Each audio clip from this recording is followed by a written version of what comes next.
igreja. Amém? Amém. Ó, antes de eu falar ainda o que eu vou falar que a nossa igreja é uma igreja acolhedora, comedora e adoradora. Você não tem um detalhe, ela adora em todas as faixas etárias, né? Eu não vou falar não, mas eu não sou de 70, não sou de 80, eu sou tipo 2000, mentira. 78. Glória a Deus. Meus irmãos, primeiro eu quero agradecer, né, a honra de estar aqui com vocês na nossa casa. Agradecer ao nosso pastor Eric por esse momento, aos irmãos, pastor Marquinhos, Felipe, né, nossos líderes aqui, Cleides também. Eu vou falar para vocês uma coisa muito importante. Eu falei isso, eu acho que eu fazer isso hoje, falei lá em casa isso. Eu já saí, né, outras vezes para levar o nosso testemunho, para falar do que o Senhor fez, né, e ainda faz, mas eu confesso que aqui na nossa casa estou mais nervosa que todas as vezes, tá? É porque a responsabilidade é maior, gente, né, pastor? Estar em casa, a responsabilidade é maior, né? Com certeza. Amém. Glórias ao Senhor por isso. É porque a honra e a glória e a adoração é para Ele. É tudo por Ele, sobre Ele e o que Ele é. Amém? Então, eu vou contar hoje para vocês, em forma de testemunho, o que o Senhor realmente fez na minha vida. E eu vou começar falando de uma palavra que ela sempre foi muito importante em todo o meu processo, que ela está em Salmos 126, é o versículo 5 e o versículo 6. Eu tenho certeza que essa igreja ama esse salmo também. E é incrível como que o Senhor vai testificando. E ele diz assim: aqueles que semeiam com lágrimas, com cantos de alegria, colherão. Versículo 6. Aquele que sai chorando enquanto lança a semente, voltará com cantos de alegria, trazendo os seus feixes. Amém? E eu vou ainda, um pouquinho aqui à frente, esmiuçar. Aqueles que semeiam com lágrimas, vamos colocar entre parênteses, lágrimas, oração, quebrantamento, entendeu? Quando você semeia diante do Senhor com lágrimas, você está lançando diante dele a sua oração, o seu quebrantamento, o seu se render diante dele. É isso que fala aqui também. E quando diz, com canto de alegria colherão gratidão. A colheita é a nossa gratidão. Amém, igreja? Então vamos guardar isso. A oração é a entrega, é o quebrantamento. A colheita é a gratidão ao Senhor. Bem, eu posso dizer para vocês que o começo da minha história eu me intitulo como uma improvável. Assim como, creio que também aqui, acho que se eu fosse perguntar, alguns iam falar assim, Adriana, eu também era uma improvável. De repente, improvável por uma enfermidade, improvável por uma situação da vida, da família. Enfim, há tantas situações, né, que nos fazem ser vistos diante do mundo como improváveis. Às vezes as pessoas olham e falam assim, não, isso aí não vai ter solução, não tem jeito. O que essa aí está passando, essa enfermidade, não tem como. Isso aí é ser o improvável. Mas o Senhor fala lá em Coríntios 1, 27, que Deus escolheu que para o mundo é, quem sabe, loucura, para envergonhar os sábios. E escolheu que para o mundo é fraqueza, para envergonhar o que é forte. O Senhor escolheu que para o mundo é loucura, para envergonhar, para confundir os sábios. Como pode isso estar acontecendo? E escolheu que para o mundo é fraqueza. Às vezes, né, o mundo nos olha aquela situação que a pessoa está passando, nossa, não tem como, muito fraco, muito difícil. Mas é aí que ele vem, envergonha, né, confunde e mostra que ele é forte, porque ele é Deus que faz. Amém, amor, obrigada. Eu tenho uma garrafinha aqui também. Obrigada, amor. Obrigada mesmo. Bem, eu nasci no ano de 1978, dia 19 de agosto. Já deu para fazer o cálculo aí da minha idade. nasci um bebê que via o mundo com uma doença no coração chamada tetralogia de Fallot. Nós temos aqui a doutora Júlia, né? Tá aí, nossa cardio, sabe bem o que é isso. E é uma doença onde o bebezinho, quando ele nasce, ele vem com 4 anomalias, isso aí. 4 anomalias, por isso que é tetra, tá? Tetralogia de Fallot. Então, CIA, comunicação intraarterial, CIV, comunicação intraventricular, um problema também na válvula tricúspide e também na válvula pulmonar. Pouca coisa, né? Muito pouca coisa. Só isso só. E assim eu nasci. Chamado de bebê azul. Não sei se vocês já ouviram essa expressão, mas ele é dado como bebê azul, porque ele nasce muito roxinho. Já dá para entender o porquê, né? Oxigenação praticamente nenhuma, válvula pulmonar totalmente obstruída, né? Tricúspide, a comunicação ali entre os átrios, enfim. É um improvável. É um bebê improvável. Mas ali, para a honra e glória do Senhor, o Senhor fez o primeiro milagre na minha vida. E com 1 mês de vida eu fui operada, passei pela primeira cirurgia cardíaca.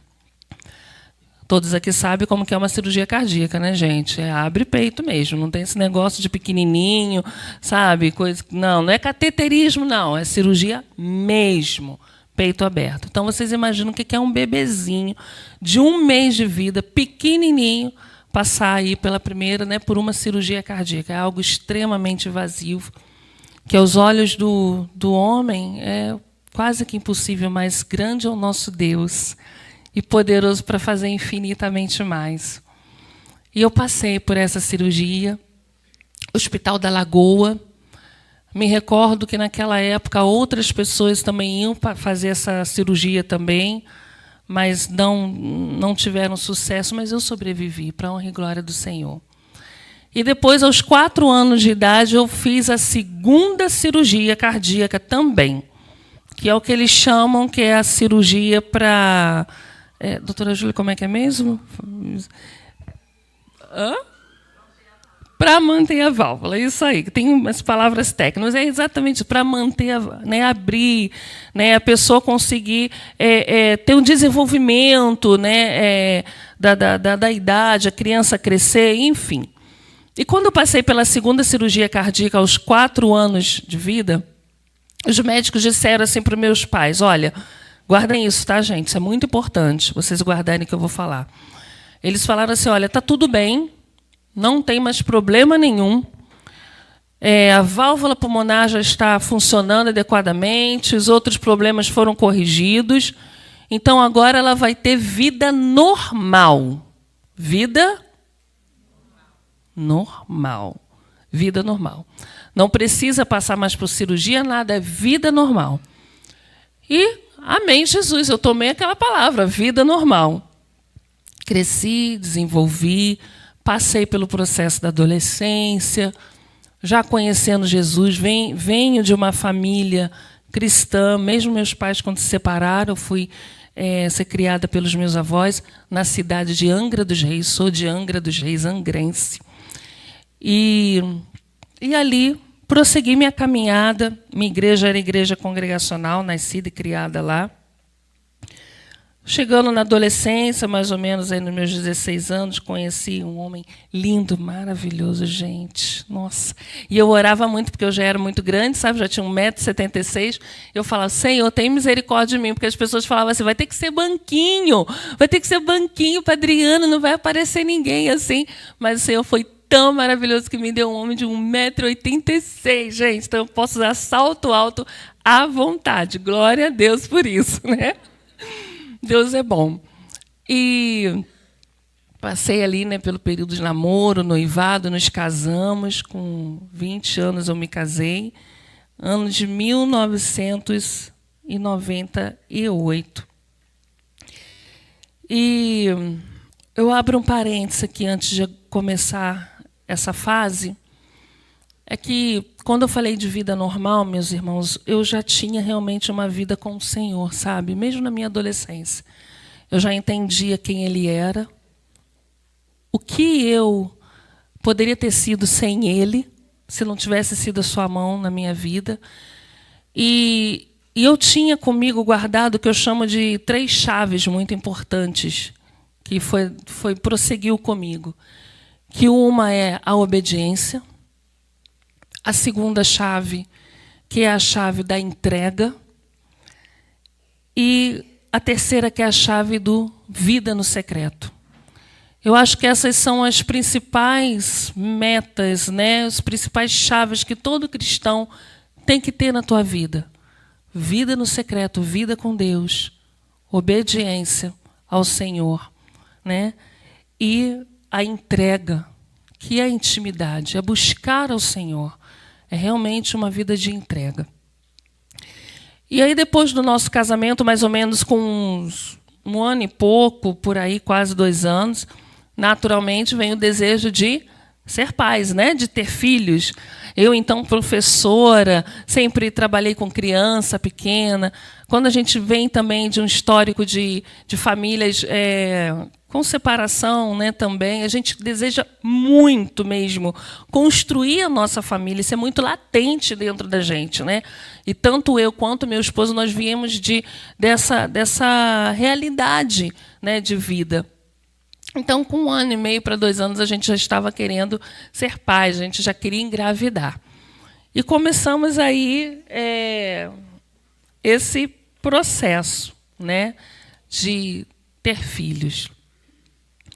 Inicialmente, passado mais ou menos assim, um período de 1 ano e pouco, mais ou menos até 2 anos, não acontecia a gravidez.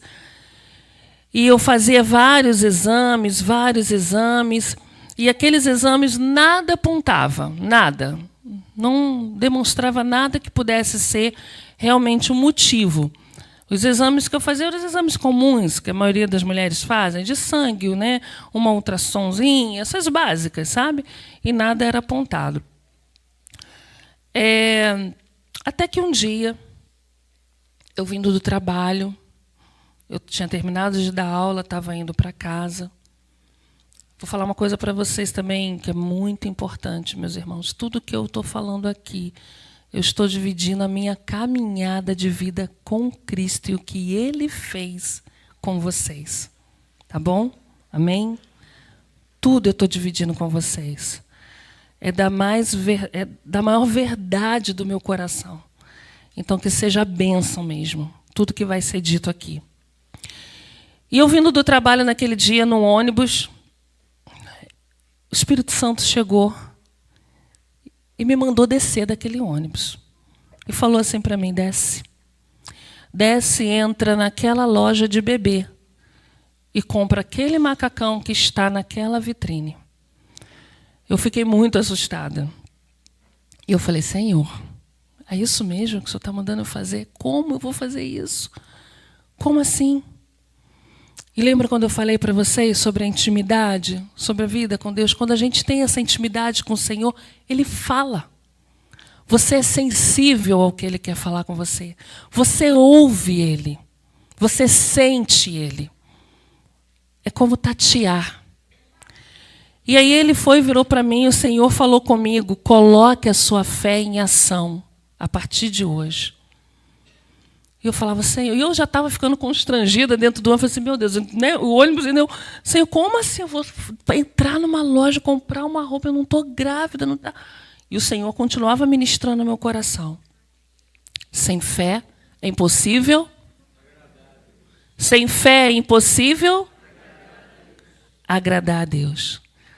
E o que o Salmos 37 fala? Agrada-te no Senhor e Ele aquilo, o seu, agrada-te no Senhor e Ele fará aquilo que deseja o teu coração. Sem fé é impossível?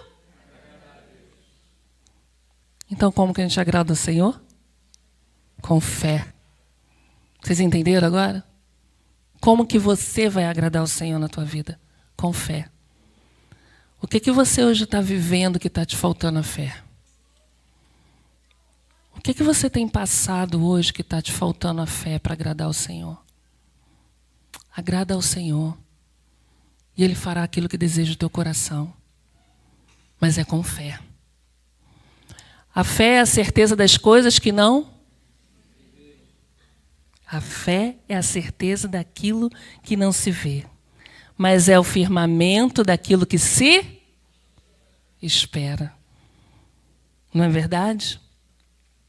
Então tudo isso o Senhor começou a movimentar dentro do meu coração. Eu saí daquele ônibus, entrei naquela loja, lembro como hoje, era um macacãozinho de plush. As mães sabem o que é plush? Era um macacãozinho de plush, cor de telha com mostarda. E eu virei para a vendedora e falei assim, então, eu vim comprar aquele macacãozinho que está ali na vitrine. Ah, é mesmo? Ele é lindo! Nossa, que escolha perfeita! É para você? Eu, sim, é para mim. Ah, parabéns! Você está de quantos meses? Eu não estou. Não? Não estou, querida. Então, mas olha só, que eu sou muito organizada. Então eu já estou levando. A menina ficou sem entender nada, né? Meu Deus do céu, tu imagina uma coisa dessa, né? É fé, gente. E olha, vou falar uma coisa para vocês. O Senhor nos bota à prova, não é? Não é verdade, pastor? Ele nos coloca em situações que a gente fica realmente constrangidos. Mas é para mostrar, e aí? Eu quero ver se você confia em mim.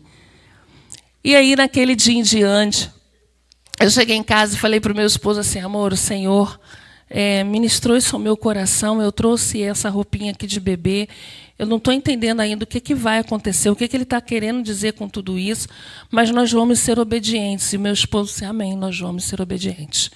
E a partir daquele dia em diante, todos os meses, eu ou meu esposo, ou nós dois juntos, comprávamos uma peça de roupa de bebê. E colocávamos dentro de um guarda-roupa.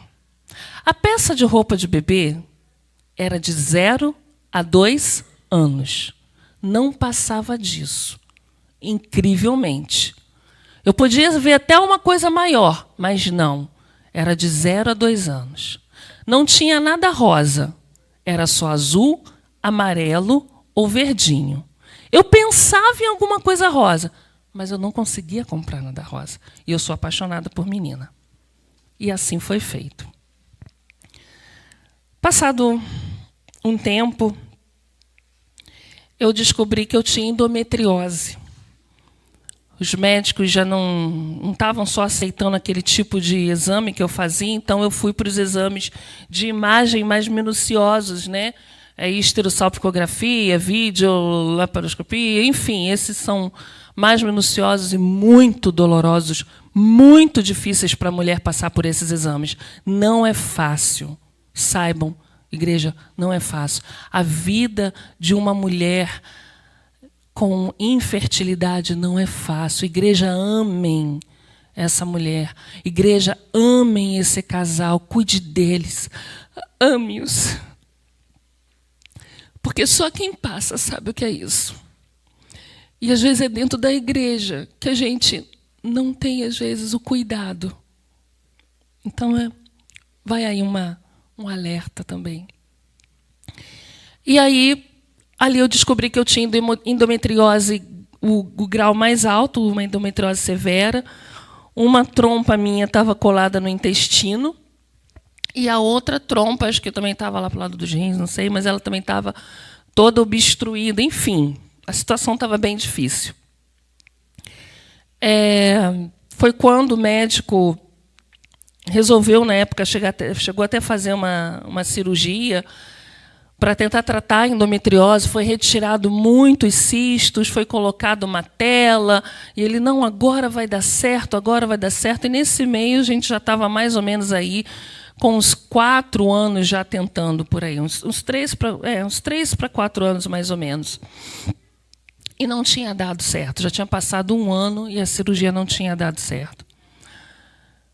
Foi quando o Senhor começou a ministrar no meu coração e no coração do meu esposo algo muito especial. Muito especial. O Senhor começou a ministrar no nosso coração sobre a adoção. E o Senhor falou para nós, vocês são os primeiros a serem adotados por mim. Eu resgatei cada um de vocês com o meu amor incondicional. Eu entreguei o meu único filho por vocês, por mim. E os chamei de filhos pela adoção, herdeiros, com direito a tudo nós temos.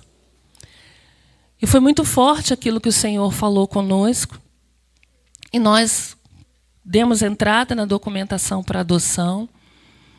Não paramos o nosso caminhar de tratamento, mas falamos, Senhor, se é isso que o Senhor tem para nós também, o Senhor está nos mandando fazer isso, nós vamos obedecer. Vocês estão prestando atenção como que a obediência, a entrega e a busca é importante na nossa vida, não é? E assim nós fizemos e obedecemos e colocamos a documentação para adoção. Nesse período, nós saímos de Angra dos Reis, nós viemos para Santo Aleixo, já era um ano de mais ou menos 2005, quando isso aconteceu. Meu marido passou por um concurso, na época foi o concurso da Petrobras, foi mandado para o Rio, não tinha como a gente morar mais em Angra, então viemos morar em Santo Aleixo, que foi onde mora, né, o meu pai. E então eu estava, de alguma maneira, mais protegida, né? Porque Rio também, a gente não queria morar no Rio de Janeiro. E nesse período também muito importante, meus irmãos, quando nós demos entrada na adoção, na documentação da adoção, o serviço social perguntava assim para mim, qual é o seu perfil? Porque tem um perfil, tá? Se vocês não sabem disso. Tem um perfil. Eles perguntam se você deseja menino, menina, branco, negro, pardo, índio, amarelo, olhos azuis, olhos verdes, olho preto, olho marrom. Tudo isso é perguntado. E aí eu falei assim para ela, qual é o seu perfil, Adriana? Qual é o perfil seu e do Raniel? Menino ou menina? Qual a cor de pele? Branco, negro, índio, pardo. Ela. Olhos? Castanho escuro, castanho claro, esverdeado, igual os meus. Aí ela falou assim, nossa, eu estou impressionada. É sério mesmo que você está falando? Eu falei assim, olha só, o que eu quero é um filho. Eu não quero escolher um produto. Eu quero um filho. Eu sou parda, filha de um pai negro. Minha mãe é morena, minha sogra é branca, com descendente italiano, meu marido é branco. E aí? Que cor pode nascer meu filho? A cor que Jesus quiser. Afinal de contas, nós somos brasileiros. E o que mais existe na gente é a mistura de raça. E aquilo já deixou ela muito impressionada. E como eu falei, prosseguimos. No ano de 2005... eu já tinha uma bateria de exames feitos, muitos exames de imagens, exames de sangue. Uma importante observação, meu esposo fazia sempre todos os exames que os médicos também mandavam ele fazer. Fazia em laboratório comum. Então, eram exames de espermograma, né, sangue, todos os exames dele davam ok. Laboratórios comuns. Tá? E aí, no ano de 2005, eu e meu esposo decidimos fazer uma inseminação artificial. Eu lembro que a gente juntou o que a gente tinha, porque a gente não é barato. Não é barato. É muito caro. É muito puxado mesmo. E nós juntamos tudo que nós tínhamos. Vendemos um carro, né, amor? Na época, né? Vendemos um carro Monza, né? E falamos, Senhor, nós não vamos ser dos que retrocedem, porque o Senhor não se agrada daqueles que retrocedem. O Senhor tem prazer daqueles que permanecem até o fim. O Senhor se alegra daqueles que confiam nele acima de todas as coisas.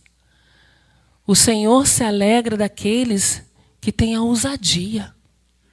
Não é a ousadia do homem. Estão entendendo o que eu estou falando? Não é a ousadia da carne. É a ousadia do Espírito Santo. de confiar que é Ele que faz, que Ele é Deus e que Ele pode fazer. E assim nós fizemos. Procuramos, na época, um médico especialista em reprodução humana, chamado Dr. Paulo Galo. Na época, no ano de 2005, esse médico estava muito em alta no Fantástico, inclusive, porque ele tinha sido o médico que tinha feito a cirurgia do menor bebê do Brasil, né, amor? Também. E também a avó que ficou grávida pela filha. A filha, inclusive eu conhecia, né, essa pessoa também no consultório dele, nós na época nos tornamos amigas. A filha não tinha o útero, então a mãe gerou com o seu útero pela filha. A mãe foi inseminada e gerou o neto para a filha. E nessa época isso foi algo assim que saiu no Fantástico, né? Foi muito falado mesmo, e foi nesse médico que o Senhor nos levou. Foi nesse médico. E quando chegamos lá, o doutor Paulo pegou todos os meus exames, refez alguns dos meus exames, porque, afinal de contas, é uma clínica de reprodução humana, então é tudo com especialistas, é tudo, né, muito correto, muito ali minucioso. Os meus exames todos bateram, exatamente o diagnóstico de uma endometriose severa, as trompas ainda estavam obstruídas, trompa direita, trompa esquerda, ovulava normalmente bem, mas com toda a dificuldade de passagem. Então, ou seja, meus óvulos não conseguiam passar pelas trompas, né? E aí ele falou assim: Rani, vamos fazer agora os seus exames? E o Rani assim, ok, vamos fazer, mas doutor, está aqui, ó. Tem tudo aqui que eu tenho feito esses anos todos, ó. 6 anos de exames e está tudo aqui, não tem dado problema nenhum. Ele, não, mas eu vou fazer com um especialista. E ali o Ranier foi direcionado para um médico chamado andrologista, que é o especialista na saúde, né, do homem, especialista no homem. Eu vou só também botar como observação, meus irmãos, esse processo não era um processo fácil. Hoje eu falo isso de uma forma muito assim, tranquila, mas não é fácil, sabe? O casamento é desafiado, a vida a dois é desafiada, porque é desgastante, é doloroso, é triste, você chora muito, você sofre muito, você sonha muito com algo que não acontece ainda. A gente passa por momentos de depressão, momentos de angústia, de choro. É tudo junto. Eu posso dizer para vocês que eu realmente, tanto que eu me chamo Adriana, Ana. Por quê? Porque eu sei, gente, eu me senti uma verdadeira Ana. E as peninas da vida, elas existem, sabe? As peninas existem, elas estão por aí, em todos os lugares. Então, não era fácil isso. E quando o Ranier foi para o médico andrologista, ele fez também os exames, os espermogramas e tudo mais. O doutor Paulo ele nos chamou e falou assim: Adriane Ranier, o caso da Adriana é esse, você já conhece, mas algo agora me surpreendeu. Ranier, você é estéril. Como assim? Como assim? Ranier é estéril. Então, quando nós fizemos o exame do Ranier, mais minuciosamente, com o especialista, nós vimos que o Ranier tem uma doença chamada teratosospermia. Ou seja, a maior parte dos seus espermatozoides são deficientes, 2 cabeças, 2 rabinhos, aquela coisa toda, mortos. E, além disso, ele também tinha o que chamava de uma viscosidade aumentada, é como se fosse algo muito grosso, que não, né? O líquido ali é muito grosso, né? Assim, como se fosse uma gelatina. Eu falo que é sempre como se fosse uma gelatina, né? E ele não conseguia fluir. Então, ou seja, os espermatozoides, os pouquinhos lá que tinham, que ainda estavam alguma coisa ou outra ali, eles não tinham condições nenhuma de movimento, porque eles caíam ali ficavam e ali eles morriam. Então, quando ele falou isso para mim, para o Ranier, meus irmãos, vocês não têm noção. Foi um choque muito grande para a gente. Então, ou seja, durante 6 anos da minha vida, eu me considerava infértil. E agora, após 6 anos, eu descubro que o meu esposo é um estéril. Então, nós temos uma infértil com um estéril. Não foi fácil isso. E ele ainda falou assim para a gente, olha, como vocês já pagaram a inseminação, vocês já... Porque assim, a inseminação, gente, são várias injeções de hormônio e você tem que usar elas criteriosamente nos dias certinho. Então, quando você paga, já vem tudo, né? Então, são todas injetadas, né, na barriga. Nossa, a barriga da mulher fica roxa, dolorida demais, muito, muito, mas é roxa, roxa mesmo, de muitas injeções que você tem que usar. Todo dia no horário certo. E, além disso, você tem que fazer as ultrassons para ver se os óvulos estão aumentando, né, se está desenvolvendo, enfim. E ele falou o seguinte para a gente, olha, eu vou tentar capacitar o mínimo que você tem, Ranier. Vamos impulsionar essa ovulação da Adriana o máximo que ela conseguir. E nós vamos, tipo assim, gente, colocar na cara do gol, entenderam? Na cara, assim. Na verdade, era isso. E vamos ver o que vai acontecer. É a única coisa que eu posso fazer. E assim foi feito. Passei pelo processo da inseminação, me sentia grávida, né? Me sentia grávida, imagina. Lotada de hormônio, acho que eu estava mais ou menos com uns 5, 6 óvulos de um lado, mais uns 5 óvulos do outro, né, em cada ovário, né, pesada, porque a gente sente, né, aquilo dói, né, gera uma dor ali, né, é um desgaste para o nosso sistema reprodutor da mulher também. Então, assim, eu me sentia a grávida. Eu lembro que eu fui para casa, eu e ele, assim, tadinho, ele me segurando, e aquele medo de perder a pedra preciosa, né? Porque é assim que a gente se sente mesmo. E ele falou assim para mim, Adriana, são 15 dias para a gente aguardar esse resultado. Repouso, fica tranquilo, e daqui a 15 dias eu mando para você por e-mail. E foi assim os 15 dias. Quando chegou 15 dias após, como eu falei, assim, eu sentia tudo, eu sentia enjoo, nossa, tudo. Falei assim, não, agora eu estou grávida mesmo. E aí saiu o resultado do exame. A Ranier estava de plantão no Rio. Fui lá, acessei a internet, parei em frente ao computador, e quando eu abro aquele resultado de beta-HCG negativo.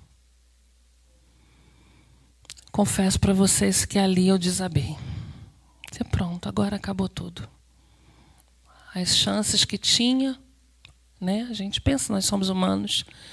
E eu chorava copiosamente, segurando aquela tela do computador. Eu lembro que eu segurava a tela do computador e eu chorava muito. Eu falava, Senhor, por que tudo isso? Senhor, por que passar por tudo isso? Eu sou sua serva, eu te busco, eu sou fiel ao Senhor. Eu entrego minha vida, por quê, Senhor? O Senhor tem propósito, nossos filhos vão ser seus, por que isso? Eu lembro que o Espírito Santo chegou e falou assim para mim, filha, a minha vontade ela é boa, perfeita e agradável para você. A minha vontade é boa, perfeita e agradável. Tudo que o Senhor tem para a tua vida, meu irmão e minha irmã, é bom, perfeito e agradável. Muitas das vezes a gente acha que tem que ser do nosso jeito, da nossa hora, no nosso braço, mas o que Ele tem é bom, perfeito e agradável, no tempo e na hora dEle. Mas é difícil às vezes para a gente entender, né? Mas hoje Ele fala para vocês, confie em mim. Confie em mim. E foi isso que o Senhor falou para mim, confia em mim. O que eu tenho é bom, perfeito e agradável. Eu lembro que eu chorando muito ainda, eu falava ali com o Espírito Santo, segurando aquele monitor, olhando, e eu falava assim, tá bom, amém, é bom, perfeito e agradável. O que o Senhor tem para mim é bom, perfeito e agradável. E eu só repetia isso. Não era o que o meu coração queria ver. Mas era a obediência que eu tinha a Ele e eu ia aceitar a palavra dEle. Porque é assim que tem que ser. E aí, naquela semana seguinte, passado ali alguns dias, o meu esposo chegou, falei para ele o resultado, choramos muito junto, oramos. Continuávamos fazendo o enxoval da fé, lembra? Continuávamos, não paramos.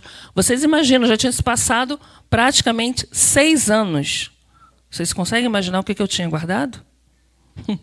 Eu tinha sapatinho. Eu tinha sapatinho, toalha de banho, brinquedinho. Era assim, uma variação. Só que de 0 a 2 anos e não tinha nada rosa. E aí, naquela semana, depois da inseminação, eu fiquei muito mal, eu fiquei muito triste mesmo. Eu lembro que eu ia nas comarcas que a gente tinha entregado, né, os documentos para adoção, e eu perguntava para ela, gente, tem alguma notícia, tem alguma coisa, tem algum sinal para mim? E sempre uma negativa, não tem, Adriana, não tem criança disponível para adoção. Mas nós fizemos algo também muito importante que o Espírito Santo nos mandou fazer. Nós mudamos o nosso perfil naquele tempo, naqueles dias. Nós trocamos para até 2 bebês. Nós colocamos até 2 bebês. E foi algo que o Senhor também ministrou no nosso coração. Nós conseguimos entender que se a gente tivesse tido sucesso na inseminação, nós poderíamos ser pai de gêmeos, como a grande maioria é, não é? Então nós entendemos isso. E chegamos para elas e falamos, olha, a gente não está entendendo porquê, mas a gente vai botar até 2. Vamos colocar para 2, um irmão, uma irmã, 2 irmãozinhos, enfim, 2 bebês agora. E aí elas foram atualizando todo o cadastro, fizeram a mudança. E aí aconteceu que nesse período, eu falei para vocês que a gente morava em Santo Aleixo. Santo Aleixo é um lugar muito pequenininho, quem conhece, né? É um vilarejozinho. Então as pessoas ali têm uma tendência de saber muito da vida do outro, sabe? Muito normal, né, gente? Lugar pequenininho. Todo mundo sabia da nossa história, praticamente. Então as pessoas faziam o seguinte, elas ligavam às vezes para mim e elas falavam assim, Adriana, tem um bebê para dar em Cabo Frio. Eu ia. Eu entrava no carro, eu ia, Cabo Frio. Adriana, tem uma criança para dar lá em Cachoeira. Eu ia. Vocês não têm noção, gente, como que acontecia as coisas comigo. Não é fácil, não. Não é fácil. É muito doloroso. Quantos pais aqui de bebês a gente tem aqui nessa noite? Levanta a mão, por favor. 1, 2... A sua já tem 16 anos, não é bebê? Para, Sal. Ali, pastor. Aqui também, bebês, né? Eu vou dar uma palavra para vocês. Nunca reclamem dos seus filhos fazendo bagunça. Louvem a Deus por isso. Era o meu sonho ver uma criança correndo dentro de casa. Era o meu sonho catar brinquedo. Era meu sonho escutar gritinhos, baguncinhas. A minha casa não tinha vida. E todos os dias eu orava ao Senhor, chorávamos, eu e meu esposo pedindo isso ao Senhor. Então, pais de bebês, pais de crianças pequenininhas, não reclamem, dê glória a Deus. Senhor, obrigada, porque o Senhor me deu filhos. Obrigada, porque eu sou a madre da minha esposa. Obrigada, porque eu sou um homem que pode gerar filhos. Louve a Deus pelos filhos de vocês. Não reclamem disso. E aí, naquela semana, depois dessa mudança de perfil, né, desses dias posteriormente, dessas ligações que eu saía correndo atrás, frustrada, chegava arrasada. Nossa, meu Deus do céu, era pior ainda quando voltava. Porque a gente via a situação da criança que você acabou vendo, né, como ela se encontrava, não podendo ter uma família decente, você não podia fazer nada e você desejando ter um filho, né? E aí foi quando, mais uma vez, eu fui numa das comarcas e a palavra que elas falaram para mim foi a seguinte, Adriana, o seu número é o 60 da fila. Baixinho, né? 60. Teu número é o 60 da fila, Adriana. Não tem criança destituída ainda do poder familiar, porque para ir para a adoção tem que ser destituída do poder familiar. Ou seja, a adoção no Brasil é uma das coisas mais difíceis também de acontecer. Infelizmente, oremos por isso. Como igreja, gente. Como igreja, vamos orar por isso. E uma coisa eu preciso falar para vocês. Infelizmente, as igrejas evangélicas, elas são as que menos entendem o valor da adoção, sendo nós adotivos. Como pode isso? Como pode? A adoção é uma das formas de Deus cumprir o milagre também. Seja pelo ventre, seja no coração. Ele está fazendo o milagre acontecer. Porque você está resgatando e sendo resgatado. Você está apresentando Cristo para uma vida que ainda não conhecia Cristo. E você está se tornando pai e mãe. E aí, depois dessa palavra que elas me deram, mais uma vez eu volto arrasada. E quando chegou no dia 23 de novembro de 2006, eu um dia estava em casa e lembro que Fernanda Brum tinha acabado de lançar aquela música Dai-me Filhos. Dai-me filhos, se não morro. E eu comecei a ouvir aquela música, tocava Rádio Melodia. Lembro como hoje. E eu fazendo as coisas em casa. E aquela música foi entrando no meu coração e me tomando de um choro tão forte, tão forte. Eu tinha chegado no meu limite, emocionalmente principalmente. E eu me lancei no chão naquele dia. Eu me lancei e realmente eu me coloquei totalmente lançada, rendida aos pés do Senhor. E eu disse ao Senhor, Senhor, eu não aguento mais. Eu cheguei no meu limite total do que eu tenho vivido.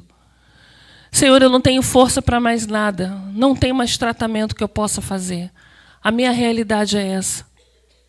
Senhor, eu estou cansada de ouvir as ligações dos homens e sair correndo atrás de filhos que não são ainda os meus filhos. Eu não aguento. Eu chorava muito, gente. Eu falo que eu rasguei minhas vestes, né? Sabe aquela oração que você faz do seu limite de tudo? Aquela oração que você está já exausto, que você está ali orando pelo seu marido, para se converter, pelaquela esposa, pelo filho que não voltou para Jesus, sabe? Clamando pela tua cura, que você fala, Senhor, eu não aguento, mas é aí que Ele age. Porque o Senhor, Ele vai também nos provando, né? Até chegarmos ali.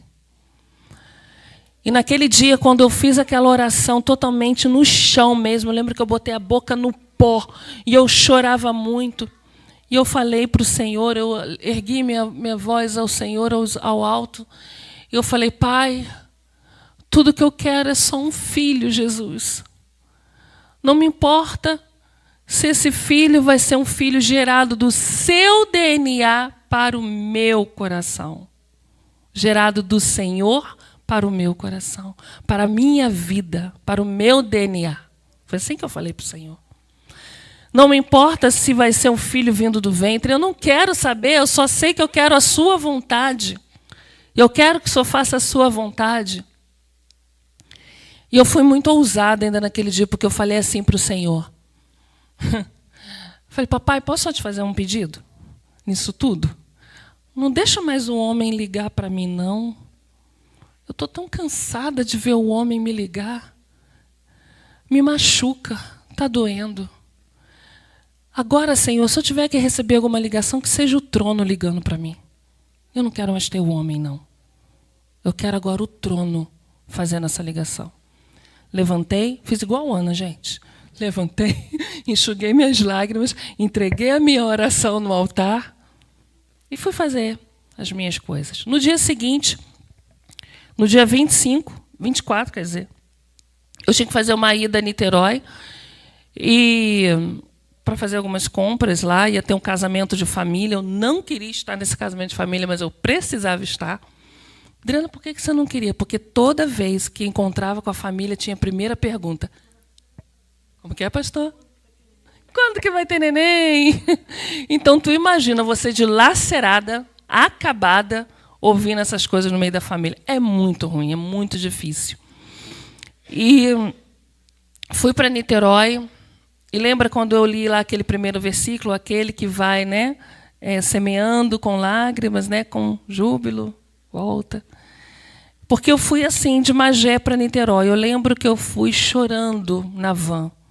Eu encostava a cabeça, na minha frente passava mulher grávida, mulher com carrinho de bebê, criança no colo, mulher grávida, carrinho de bebê. Gente, é impressionante. Quando a gente deseja uma coisa, você só vê aquilo, não é? Os homens aí, quando falam, eu quero aquele carro, só vê aquele, né? Eu quero aquela moto, só vê aquela. Eu quero uma casa assim. Ai, toda hora passa na televisão. É impressionante. Aquilo que a gente acaba desejando é que você acaba vendo, né? Porque o hiperfoco fica ali, né?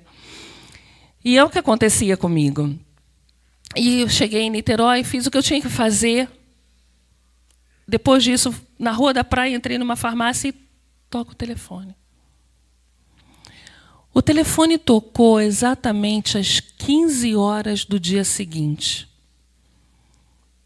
Irmãos, eu tinha feito a oração 15 horas no dia anterior. O telefone tocou. Só que quem estava ligando era o trono. Glória a Deus. Amém? O telefone tocou e eu atendi. E eu lembro que era assistente social e a psicóloga. E eu falei assim, alô? Adriana? Sim, sou eu. Eu ainda falei da seguinte forma, gente.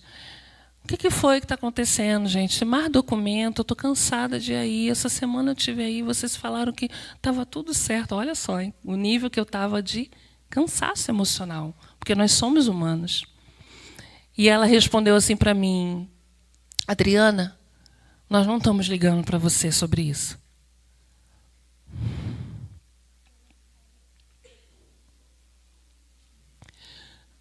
Nós estamos ligando para você, Adriana, para dizer que de ontem para hoje, 2 bebês foram colocados em adoção. E o promotor está mandando que essa adoção seja urgente. Adriana, nós sabemos que você é o número 60 da fila. Nós não estamos entendendo.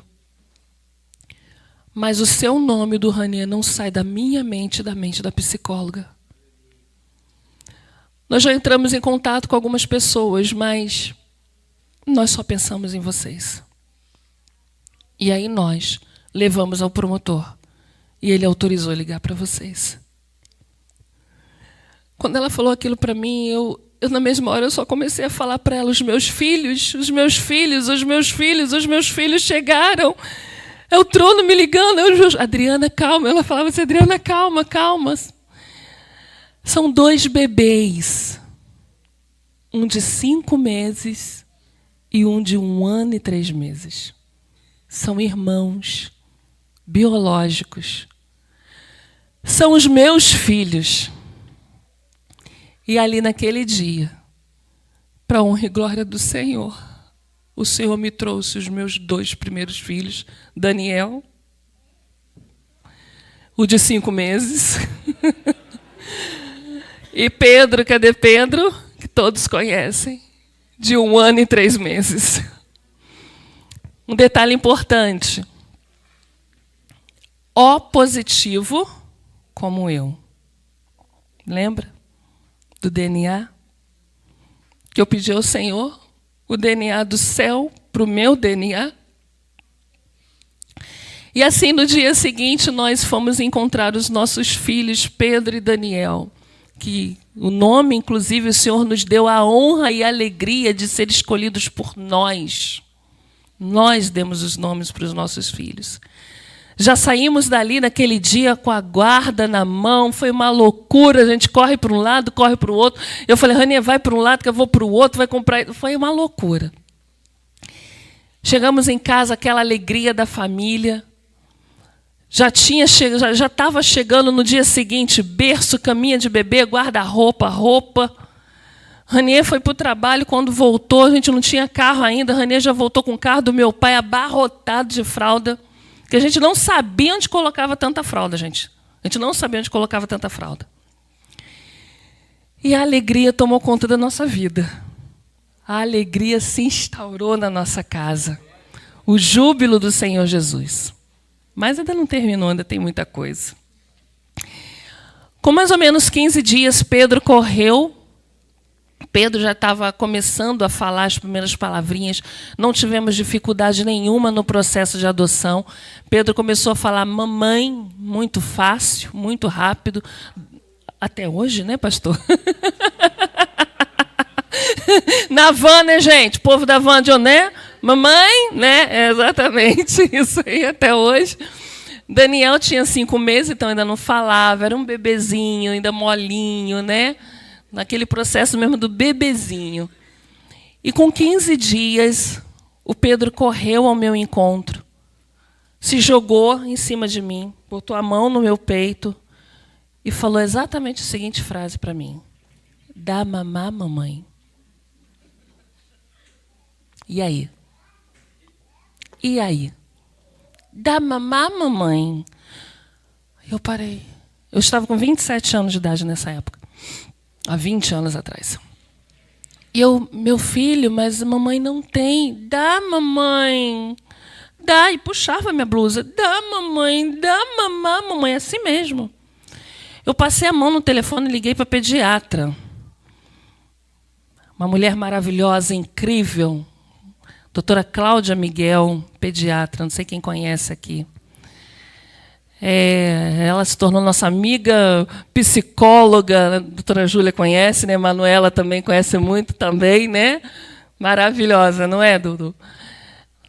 Doutora Cláudia é incrível, mas preste atenção numa coisa, tá? A doutora Cláudia é de um outro segmento religioso. E eu liguei para ela e falei assim: doutora Cláudia, o que eu faço? O Pedro está pedindo mamar, ele quer o peito. O que eu dou para ele agora, para de repente tratar isso nele? A senhora quer que eu leve ele aí, para a senhora me dar alguma estratégia, alguma coisa? Não. Você vai dar o peito a essa criança. Como assim, doutora Cláudia? Doutora Cláudia, como assim? Você vai dar o peito para essa criança.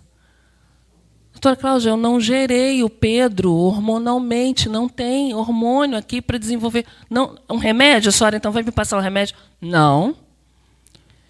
E olha o que eu escuto. Eita, mulher de pouca fé. Já não basta o que o seu Deus fez com você? Não confia ainda no que pode ser feito? O que você fala depois disso? Nada, né? Engole. Amém. E assim foi feito. Com 15 dias depois, meu peito estava cheio de leite. Para a honra e glória do Senhor Jesus. Eu amamentei o Pedro com o meu próprio leite. Durante 1 ano ainda, até os 3 anos do Pedro. Pedro corria, se jogava no meu colo, eu dava o peito, como toda mãe faz.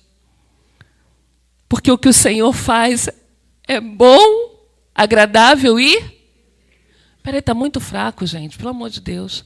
O que Ele faz é bom, agradável e... Desculpa.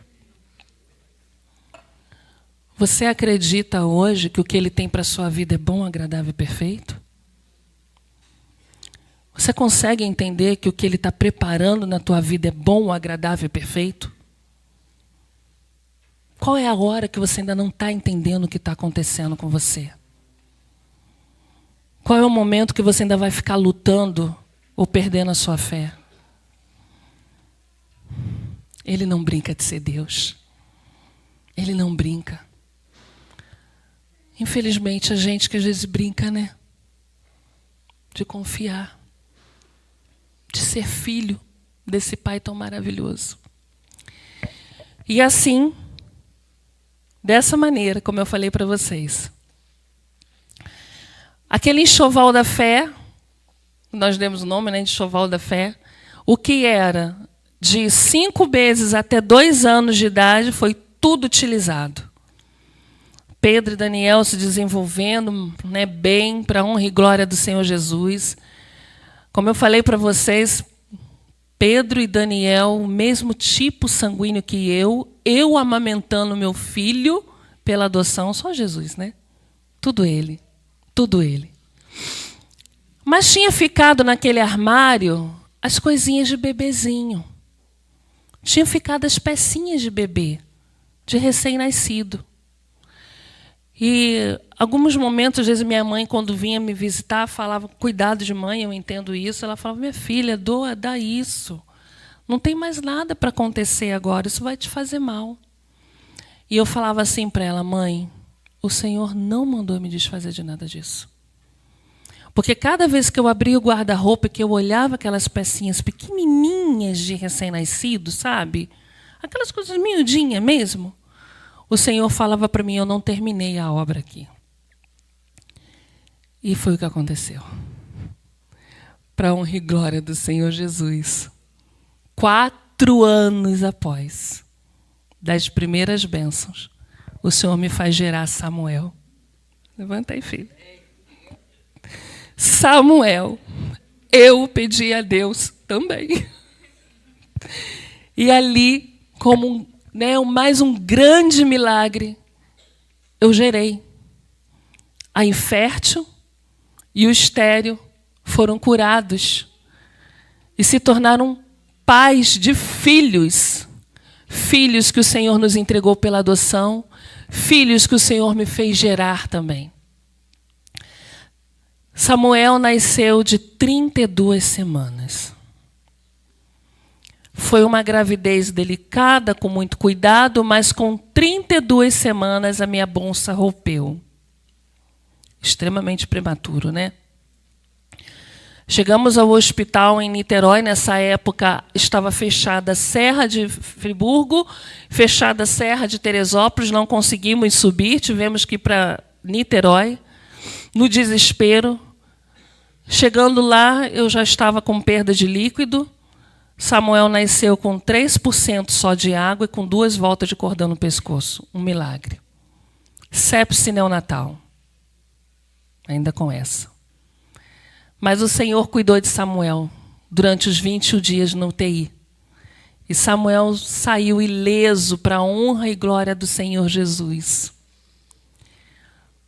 Lembra quando eu falei lá atrás para vocês que eu tinha tido vida normal? Vocês lembram disso? Lembra quando eu falei para vocês que o médico falou, tá tudo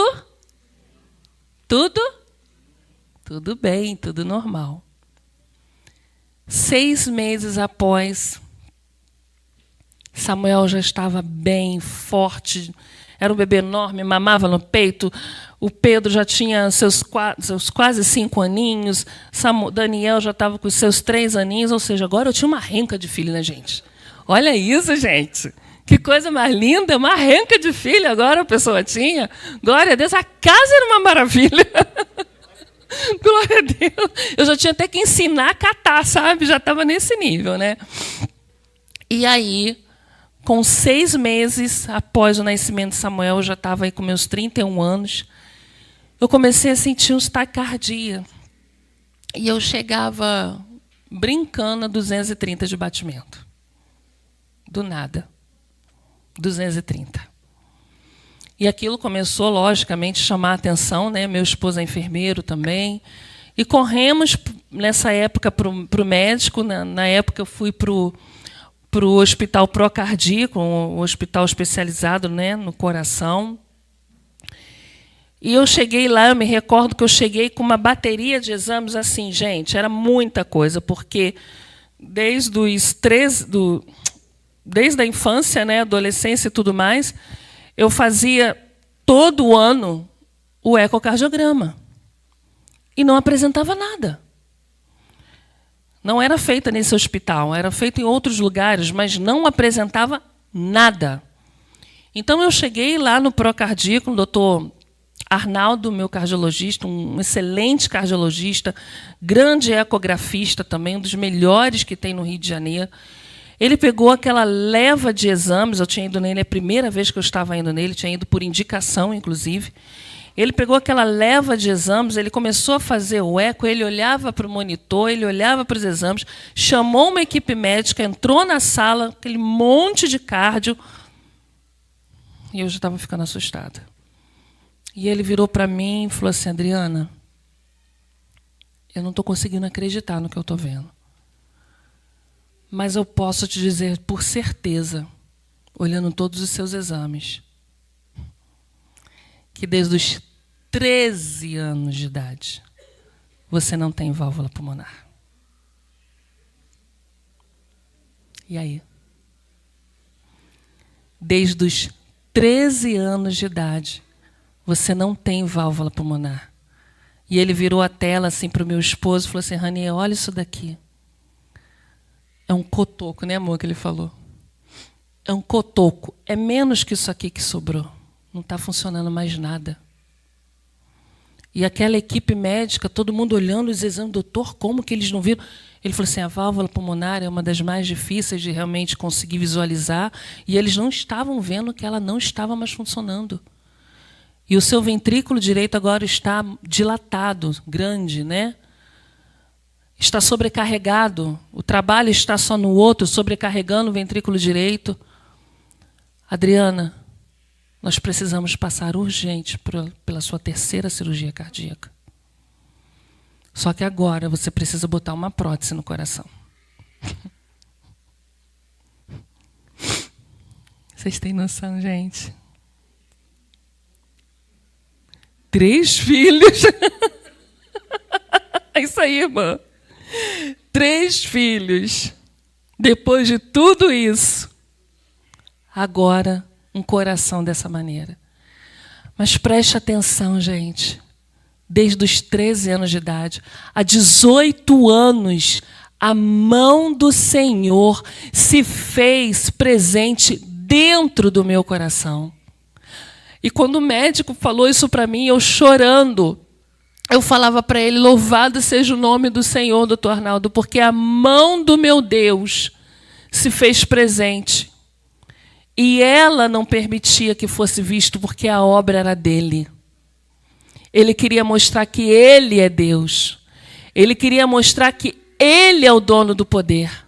Ele queria mostrar que ele é que cuida da minha vida e da sua vida em todos os detalhes. Ele queria mostrar que a obra é ele que ia fazer. Não era o homem. E ali eu comecei a me preparar para a terceira cirurgia cardíaca que eu fiz. Foi um tempo muito difícil também. Eu tive uma semana, irmãos, que eu fiquei na cama durante uma semana inteira e não saía dela. Eu olhava o meu esposo chegando do trabalho, já tinha pessoas na minha casa que foram ajudar a cuidar de mim. Porque eu já tinha sido proibida de carregar os meus filhos no colo. E quando eu olhava para ele, eu ficava muito triste, eu chorava muito, eu falava, Senhor, depois de tudo isso, Pai, agora vai ser a minha vida, Senhor. Depois de tudo isso que eu vi aos meus olhos, o seu poder, os seus milagres, a sua cura, a tua providência de todas as maneiras. E certo dia, nessa semana, eu deitada na cama, com um edredom em cima da minha cabeça, eu só chorava, eu estava na caverna. Quantos aqui já entraram na caverna? Amém. Amém pela sinceridade. Porque a gente entra na caverna. Você não deixa de ser crente porque está entrando na caverna, não, tá? Pelo contrário. É ali que Deus vai tratar você. É ali que você vai ser provado. É ali que você vai ser fortalecido. É ali que você vai ouvir a voz dele claramente. É ali que ele vai se manifestar na tua vida. E foi nesse momento que eu sentei na beira do colchão, chorava e falava. Eu só balbuciava com o Senhor. E ali eu senti a presença dele do meu lado, se chegando a mim. E o Senhor falou o seguinte para mim. Você é o meu Isaac. Confia. Porque o cordeiro sou eu que vou providenciar. Nós somos o Isaac do Senhor. A providência é Ele que faz acontecer. A gente só tem que confiar. Nós somos o Isaac na mão do Senhor. Mas o que nós temos que fazer é nos entregarmos. E a partir daquele dia, eu comecei a me portar como Isaac. Todas as pessoas que chegavam a mim para me dar uma palavra de acolhimento, de força, engraçado, falava assim: Adriana, eu vim para dar uma palavra para você e estou sendo fortalecido. Porque eu dividia tudo isso com eles. Assim foi, irmãos, eu passei pela cirurgia. Não lembro mais ou menos quanto tempo de cirurgia foi, amor, você lembra? 5 horas, mais ou menos, né? Acho que foi mais ou menos isso. Filha, baixa só um pouquinho, só baixa um pouquinho. Baixa só um pouquinho do teclado, só, por favor. Foi mais ou menos isso. A cirurgia foi um sucesso.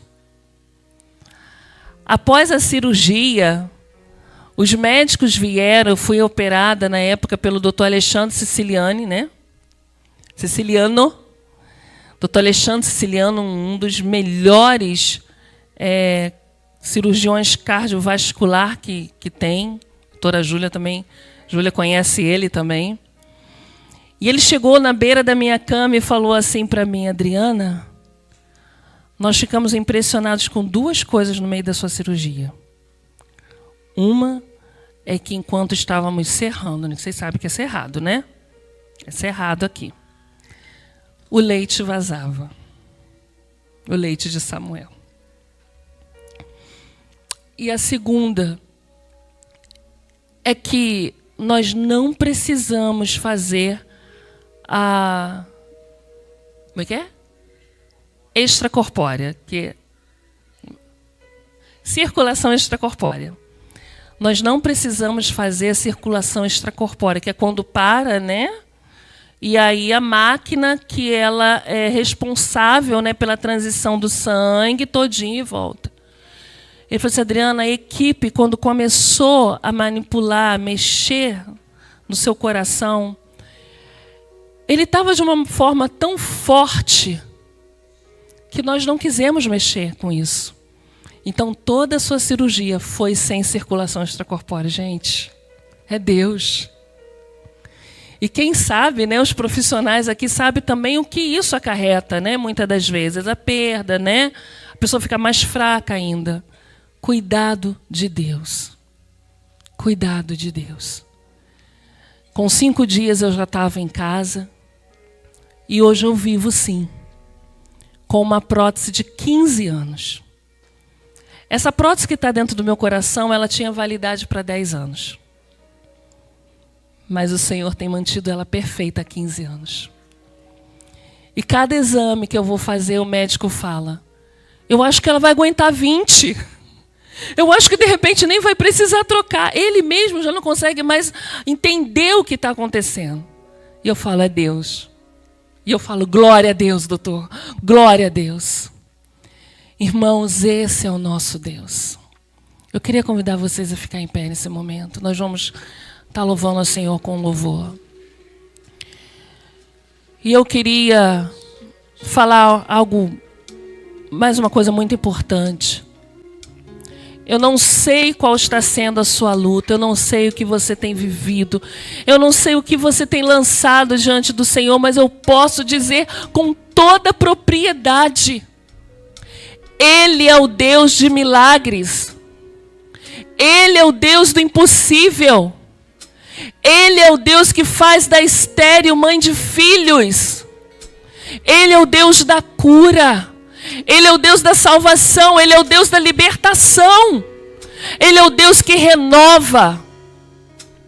Então, meu irmão, minha irmã, se nessa noite, enquanto nós estivermos aqui louvando ao Senhor, você sentiu o desejo de vir aqui na frente, se lançar diante do Senhor e falar: Deus, eu quero hoje ser fortalecido ainda mais. Senhor, eu preciso de Ti. Senhor, eu preciso de Ti, Pai. Senhor, ensina a colocar a minha fé em ação. Senhor, eu preciso da cura, eu preciso confiar no impossível. Eu preciso confiar no milagre que o Senhor pode fazer na minha vida, na minha casa, na minha família. Eu te convido, vem aqui na frente. O pastor Marquinho vai estar daqui a pouco orando com vocês. Vem aqui na frente. Se entregue, se renda, não coloque dificuldade, não coloque barreira, não coloque limitação. Nós não podemos limitar Deus. Entendam isso, igreja. Nós não podemos limitar Deus. Ele é simplesmente Deus. Ele é o único que tem todo o poder no céu e na terra. Nós não podemos colocar o Senhor nas nossas limitações numa caixinha e mandar Ele fazer o que nós queremos. Não! Ele é Deus. Ele é o Deus Todo-Poderoso. Então venha aqui na frente, se lance ao Senhor. Se você quiser se ajoelhar aqui no altar, se colocar no altar, não perca essa oportunidade. Amém? Vamos louvar ao Senhor.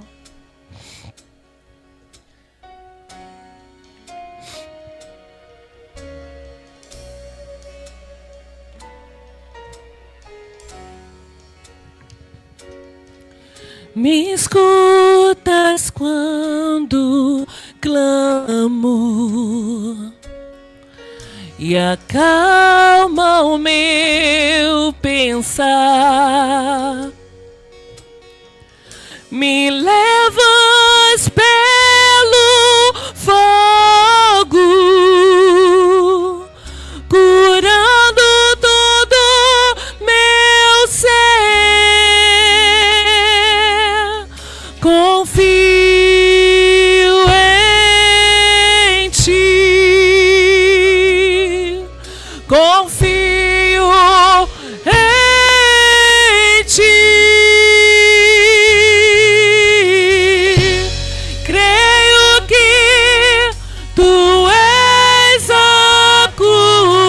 Declara, igreja, creio que és tudo para mim.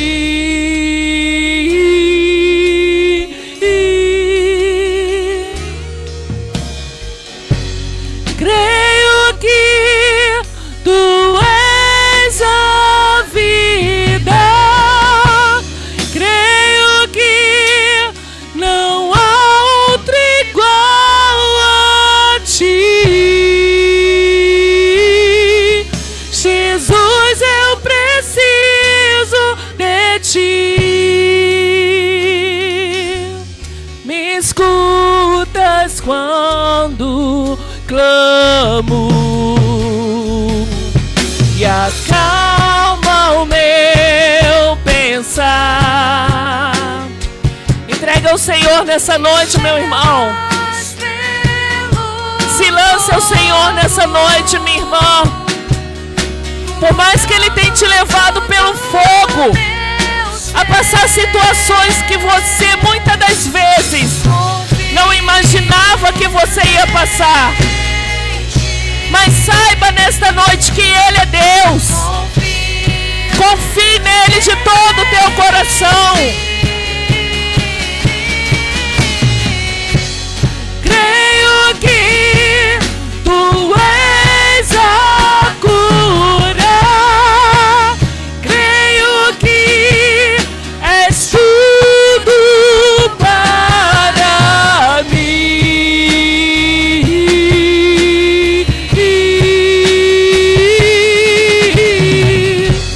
Creio que tu és a vida.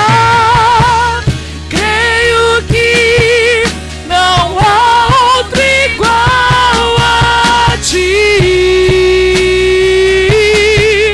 Jesus, eu preciso de ti.